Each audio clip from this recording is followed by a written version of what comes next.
주 은혜로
온 땅의 주인 되신 주님이 내 이름 아시며 사랑만 돌보네.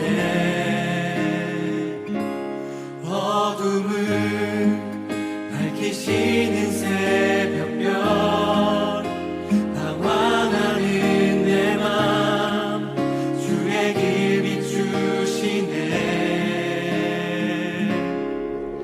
나로 인함이 아닌 주가 행하신 일로, 나의 행함이 아닌 오직 주로 인하여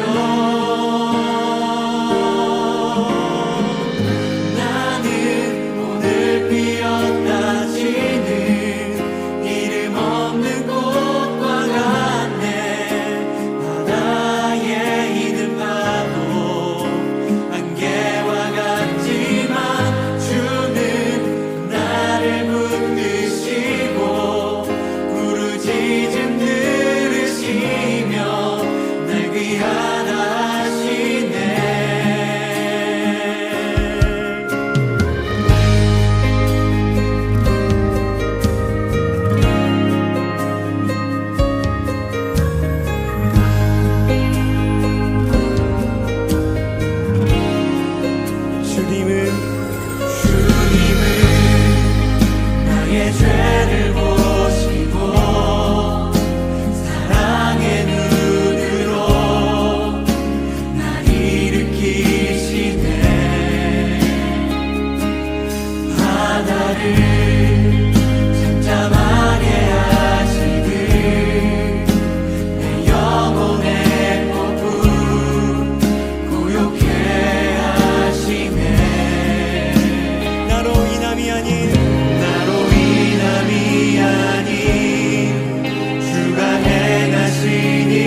사랑과 은혜가 충만하신 하나님 아버지 감사합니다.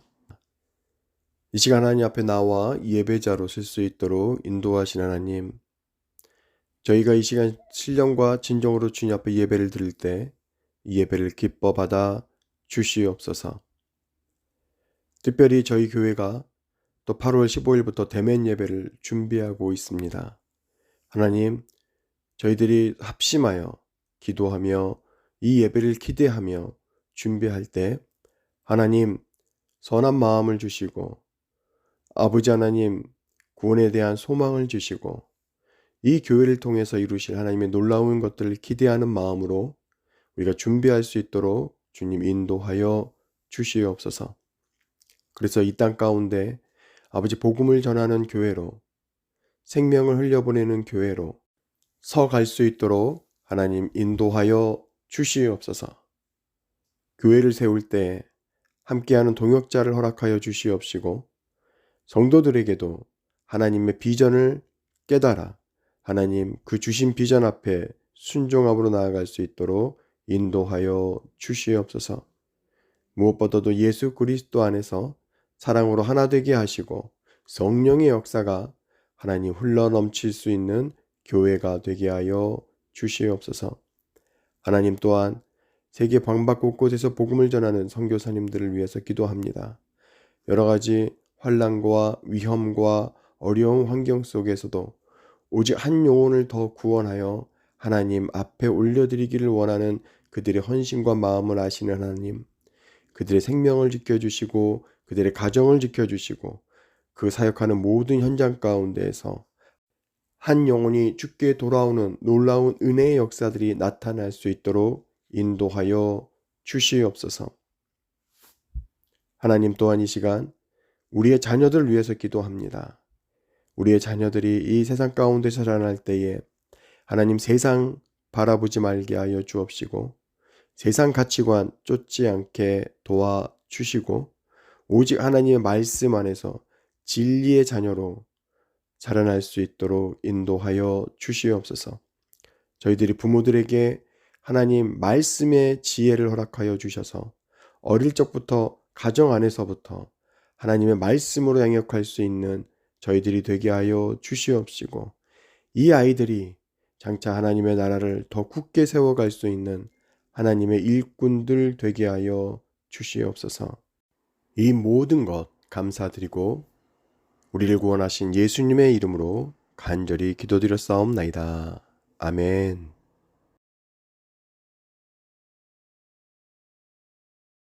나는 모든 사도들 중에서 가장 작은 사람입니다. 나는 과거에 하나님의 교회를 핍박했던 사람이기 때문에 사도라고 불릴 자격이 없습니다. 그러나 지금의 나는 하나님의 은혜로 된 것이므로 내가 베푸신 그분의 은혜가 헛되지 않습니다. 나는 다른 사도들보다 더 열심히 일하였습니다. 그러나 그 일은 내가 한 것이 아니라 나와 함께 하시는 하나님의 은혜로 한 것이었습니다. 할렐루야! 우리 좌우 옆 사람 바라보면서 이렇게 인사하면 좋겠습니다. 사랑하고 축복합니다. 사랑하고 축복합니다. 아멘. 오늘 말씀을 보면 하나님을 향한 바울 자신의 어떤 신앙적 고백이 있는 말씀인데요. 바울은 말하기를 나는 다른 사도들보다 더 열심히 일하였습니다. 그러나 이 일을 한 것은 내가 아니라 나와 함께 하시는 하나님의 은혜로 된 것입니다. 라고 고백하고 있습니다. 바울은 자신의 당당한 고백처럼 정말 열심히 복음을 전하는 사역에 헌신된 그런 사람이었습니다. 적어도 바울은 고린도 교회와 데살로니가 교회, 그리고 갈라디아 교회, 에베소 교회, 골로새 교회, 또한 라오디아 교회와 마게도냐 교회는 바울의 전도와 그 영향으로 세워진 교회들이었습니다. 이처럼 모든 사도들 중에서도 바울만큼 교회를 세우는데 큰 영향력을 끼친 사람은 없었습니다. 그런 그가 지금 고백합니다. 오늘까지 내가 이런 일들을 할 수 있었던 것은 나의 수고와 능력이 아니라 오직 하나님의 은혜가 있었기 때문입니다. 라고 말이죠. 바울이 이런 고백을 할 수 있었던 것은 다름이 아닌 바울 자신이 예수님을 만난 배경이 있었기 때문일 것입니다. 그 배경이 무엇입니까? 9절의 말씀을 우리 다 같이 읽어보도록 하겠습니다. 나는 모든 사도들 중에서 가장 작은 사람입니다. 나는 과거에 하나님의 교회를 핍박했던 사람이기 때문에 사도라고 불릴 자격이 없습니다. 바울은 예수님을 믿는 모든 사람들을 잡아서 감옥에 가두는 것이 하나님께 영광을 돌리는 자신의 사명으로 알고 있던, 그래서 여러 지방을 돌아다니며 교회를 핍박했던 사람이었습니다. 그랬던 그가 다메섹 도상에서 참 진리 되시는 예수님을 만났고 자신의 잘못이 무엇인지 깨닫게 됩니다.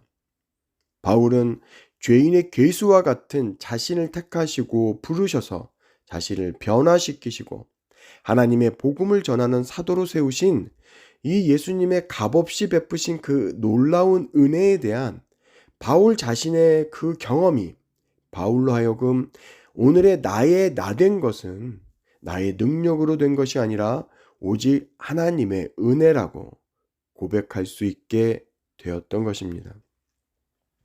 그렇기 때문에 이 은혜의 경험은 바울의 구원관에서도 아주 강하게 적용되어지고 나타나고 있는데요. 바울은 에베소 교인들에게 보낸 편지에서 이렇게 기록합니다. 여러분은 하나님의 은혜 안에서 믿음으로 구원을 받았습니다.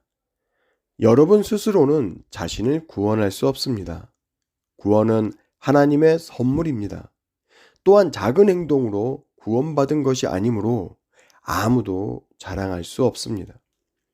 그리고 로마 교회에 다음과 같은 내용의 편지를 또한 보냈습니다. 그러므로 율법을 지키는 것으로 하나님 앞에서 의롭다고 인정을 받은 사람은 아무도 없습니다. 왜냐하면 율법은 우리가 죄인이라는 사실을 알게 해주기 때문입니다.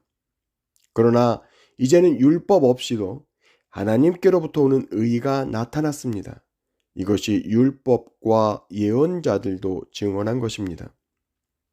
하나님께로부터 오는 의는 예수 그리스도를 믿는 믿음을 통해 옵니다. 이 의는 믿는 사람이라면 누구에게나 주어지는 것이며 사람을 차별하지 않습니다. 모든 사람이 죄를 지어 하나님의 영광에 이를 수 없게 되었습니다.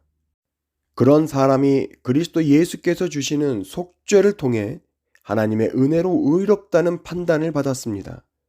그것은 하나님께서 거저 주시는 선물입니다. 하나님께서 예수님을 화목 제물로 내어 주셨으며 누구든지 예수님의 피를 믿음으로 죄를 용서받게 됩니다. 하나님은 이전에 살았던 사람들이 지은 죄에 대해 오래 참으심으로 심판하지 않으셨습니다. 이렇게 하여 하나님께서는 그분의 의로우심을 보이셨습니다. 하나님께서 이 시기에 그분의 의로우심을 보이신 것은 하나님 자신이 의로우시다는 것과 예수님을 믿는 사람을 의롭게 하신다는 것을 보이기 위해서였습니다. 그렇다면 사람이 자랑할 것이 어디 있겠습니까? 자랑할 것이라고는 하나도 없습니다. 어떠한 법으로 사람이 의롭게 됩니까? 율법을 지키는 데서 오는 것입니까? 이런 것과는 상관이 없습니다. 의롭게 되는 것은 오직 믿음의 원리에 의해서만 이루어집니다. 사람은 율법을 지키는 것과는 상관없이 믿음으로 의롭게 된다고 우리는 생각합니다. 사랑하는 성도 여러분, 바울은 구원에 대하여 정의하기를 구원은 율법을 잘 지킴으로써 주어지는 것이 아니라 예수 그리스도를 믿는 모든 사람들에게 값없이 주어지는 하나님의 은혜의 선물과 같은 것이라고 말하고 있습니다. 그런데 바울의 이러한 구원과는 우리가 잘못 이해하면 구원은 그냥 예수님을 믿기만 하면 선물처럼 주어지는 것이 구원이라고 하니 내가 율법, 즉 오늘날로 말하면 굳이 성경에 기록된 하나님의 말씀을 지키지 않아도 되겠구나라고 생각하는 사람이 생겨날 수 있다는 것입니다. 그래서 바울은 로마서 6장에서 다음과 같이 또한 가르칩니다. 1절, 2절 말씀입니다. 그러면 우리가 무슨 말을 더하겠습니까? 은혜를 더하게 하려고 계속 죄를 지어야 하겠습니까? 절대 그럴 수 없습니다. 죄에 대하여 죽은 우리가 어떻게 죄 가운데서 살 수 있겠습니까? 14절, 16절 말씀입니다. 여러분은 율법 아래에 있지 않고 은혜 아래에 있었으므로 죄가 여러분에게 왕노릇할 수 없습니다. 그러면 어떻게 해야 하겠습니까? 우리가 율법 아래에 있지 않고 은혜 아래에 있다고 해서 죄를 짓자는 말입니까? 절대로 그럴 수 없습니다. 여러분이 어떤 사람에게 복종하여 여러분 자신을 그 사람에게 바치면 여러분은 그 사람의 종이 된다는 것을 알지 못하십니까? 여러분은 죽음에 이르는 죄의 종이 될 수도 있고 의에 이르는 순종의 종이 될 수도 있습니다. 사랑하는 성도 여러분, 지금 바울은 하나님의 은혜를 경험한 사람은 그 은혜로 말미암아 이제는 오히려 더 죄를 멀리하고 죄에 복종하지 않는 삶을 살아가는 사람들이라고 지금 우리에게 말해주고 있습니다. 어떤 은혜입니까? 네, 죽을 수밖에 없는 죄인인 우리가 하나님의 십자가의 피 흘리심으로 말미암아 값없이 죄의 용서함을 받은 그 은혜를 말합니다. 사랑하는 성도 여러분, 우리가 받은 이 은혜는 결코 값싼 은혜가 아닙니다. 창조주 되신 하나님께서 친히 인간의 몸으로 오셔서 죄로 영원히 죽을 수밖에 없는 저와 여러분을 위해서 친히 십자가에서 대속제물로 당신의 생명을 죄의 값으로 지불하신 도저히 우리가 갚을 수 없는 그 은혜인 것입니다. 얼마 전 제 셋째 아들과 대화를 하다가 아들이 이렇게 말하는 것을 들었습니다. 인생은 역시 기브앤테이크야. 저는 이 아들의 이와 같은 말을 제가 들으면서 제 마음에 걸리는 것이 있어서 아들에게 이렇게 말했습니다. 인생은 기브앤테이크의 원리가 적용될 때도 있지만 하나님을 믿는 사람은 먼저 은혜를 떠올려야 한다. 내가 인생은 기브앤테이크라고 정의한다면 엄마 아빠가 너를 사랑으로 낳아 생명을 주고 건강하게 자라게 하고 지금까지 돌보아준 그 쏟은 모든 사랑은 내가 무엇으로 갚을 수 있겠니? 하나님이 너를 구원하시기 위해서 대신 지불하신 그 희생의 값은 내가 무엇으로 갚을 수 있겠니? 때로는 우리 삶에 기브앤테이크의 원리가 적용이 되고 필요할 때도 있겠지만 기본적으로 우리 믿는 사람들은 하나님의 은혜를 깨닫고 그 은혜의 원리대로 다른 사람들에게 받은 은혜를 나누는 삶을 살아내는 것이 바로 우리들이다라고 알려주었습니다. 사랑하는 성도 여러분, 우리가 이러한 값으로 도저히 매길 수 없는 하나님의 은혜를 깨달은 사람들이라면 우리는 그 은혜에 대한 보답으로 하나님께 더 이상의 죄를 짓지 않는 의의 백성으로서의 삶을 살아내고 이웃에게는 받은 은혜를 흘려보내는 삶을 살아낼 수 있어야 할 것입니다. 그렇다면 하나님의 은혜를 받은 백성으로 행하지 않아야 하는 죄는 무엇을 말하는 것일까요? 로마서 5장 12절부터 19절의 말씀을 읽어보도록 하겠습니다. 그러므로 한 사람을 통해 죄가 세상에 들어왔고 그 죄를 통해 사망이 들어온 것처럼 모든 사람이 죄를 지었으므로 사망이 모든 사람에게 이르렀습니다. 하나님께서 율법을 주시기 전에도 죄가 세상에 있었지만 율법이 없을 때는 죄를 죄로 여기지 않았습니다.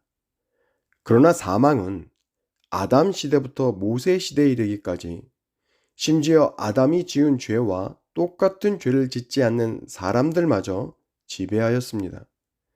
아담은 장차 오실 분의 모형입니다. 하지만 하나님께서 주시는 은혜는 아담이 지은 죄와 비교가 되지 않습니다. 많은 사람이 그 한 사람의 죄 때문에 죽었다면 한 사람 예수 그리스도의 은혜로 인한 하나님의 은혜와 선물은 많은 사람들에게 더욱 넘쳤습니다. 또한 하나님의 선물과 아담의 죄는 차이가 있습니다. 한 사람의 죄 때문에 심판이 오게 되고 모든 사람을 정죄에 이르게 했으나 하나님의 은혜의 선물은 많은 범죄 때문에 오게 되어 많은 사람에게 의롭다함을 받게 하였습니다. 한 사람의 죄로 말미암아 사망이 왕노릇하였다면 하나님의 넘치는 은혜와 의롭다고 여기시는 선물을 받은 사람은 한 분 예수 그리스도를 통해 참 생명 안에서 더더욱 왕노릇하게 될 것입니다. 그러므로 한 사람의 범죄 때문에 모든 사람이 죄인이 되었지만 한 사람의 의로운 행동 때문에 모든 사람에게 생명을 낳게 하는 의로움이 발생했습니다. 한 사람의 불순종으로 많은 사람이 죄인이 되었듯이 한 사람의 순종으로 많은 사람이 의인이 될 것입니다. 바울은 지금 무엇이 죄라고 우리에게 정의하고 있습니까? 네, 그렇습니다. 죄는 하나님의 모든 말씀에 순종하지 않는 것이 죄라고 정의를 하고 있습니다. 그렇다면 무엇이 의입니까? 하나님의 모든 말씀에 순종하는 것이 의가 되는 것입니다. 사랑하는 성도 여러분, 그렇다면 율법주의자들과 믿음의 법을 따르는 사람들은 어떻게 다를까요? 겉으로 드러나는 현상은 사실 그렇게 다르지 않습니다. 율법주의자들도 하나님의 말씀을 지키기 위해서 노력하고 믿음의 법을 따르는 사람들도 하나님의 말씀을 지키기 위해서 노력합니다. 그렇다면 무엇이 다릅니까? 그 마음의 동기와 목적이 다릅니다. 율법주의자들은 자신의 노력으로 율법을 잘 지킴으로 구원을 이루려는 사람들이라면 믿음의 법을 따르는 사람들은 내 능력으로는 도저히 율법을 지킬 수 없기에 나는 스스로 죽을 수밖에 없는 죄인임을 인정하고 하나님의 은혜를 구하는 사람들입니다. 다시 말하면 율법주의자들은 스스로의 노력을 의지하는 사람들이라면 믿음의 법을 따르는 사람들은 오직 하나님의 값없이 베푸시는 은혜를 의지하는 사람들이라는 것입니다. 또한 율법주의자들은 구원을 자신의 능력으로 이루려는 사람들이기 때문에 율법, 즉 하나님의 말씀을 자신의 자랑의 도구로 삼고 또한 율법을 자신보다 잘 지키지 못하는 사람들에게는 정죄의 도구로 사용하여 사람들의 영혼을 죽이는 사람들이었다면 믿음의 법을 따르는 사람들은 율법을 죄를 깨닫는 도구로 써서 자신을 죄로부터 지키고 율법에 순종하지 못하는 사람들에게는 끝까지 기다려주며 하나님의 말씀에 순종할 수 있도록 사랑으로 권면하고 복음을 가르치고 전하는 삶을 살아내는 그런 사람들입니다. 사랑하는 성도 여러분, 하나님의 은혜를 깨닫고 경험하셨습니까? 그 은혜의 가치를, 그 은혜의 무게를 정말 깨달았다면 우리는 이제는 더 이상 육체의 소욕을 쫓지 않고 하나님의 말씀 앞에 율법주의자들보다도 더 순종하며 복음을 전하는 삶을 살아내는 저와 여러분이 되어야 할 것입니다. 이 시간 다 같이 기도하겠습니다. 사랑의 하나님, 이 시간 우리의 구원은 우리의 노력이 아닌 하나님의 은혜로 우리 모두가 값없이 받은 하나님의 선물이라고 고백하였습니다. 그러나 그렇기 때문에 하나님이 주신 이 은혜의 무게를 우리가 알기에 더 하나님의 말씀에 순종하는 삶을 살아내는 저희 모두가 될 수 있도록 인도하여 주시옵소서. 모든 것 감사드리고 우리를 구원하신 예수님의 이름으로 기도드렸사옵나이다. 아멘.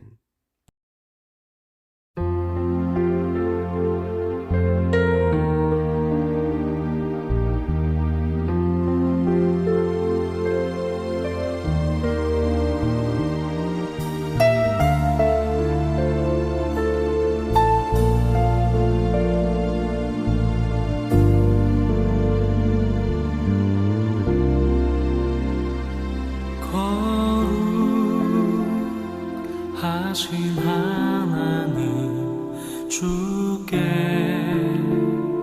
감사드리세. 날 위해 이 땅에 오신 독생자 예수, 나의 마음과 뜻 다해 주를 사랑합니다. 날 위해 이 땅에 오신 독생자 예수, 내가 약할 때 강함 주고 가난할 때 우리를 부욕해 하신 나의 주 감사.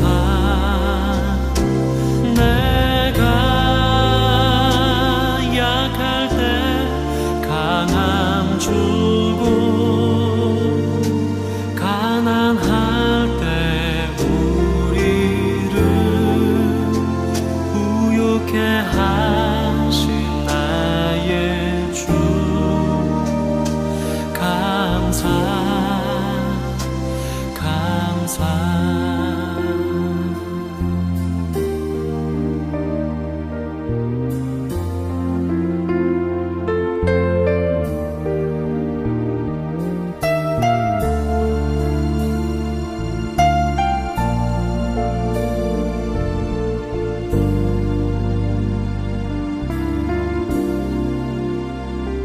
나의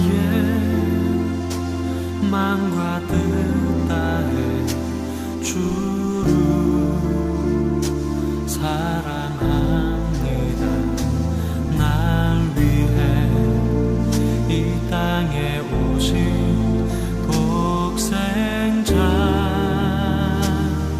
예수, 내가 약할 때 강함 주고 가난할 때 우리를 부욕해 하신 나의 주 감사. 내가 약할 때 강함 주고 가난할 때 우리를 부욕해 하신 나의 주 감사 감사.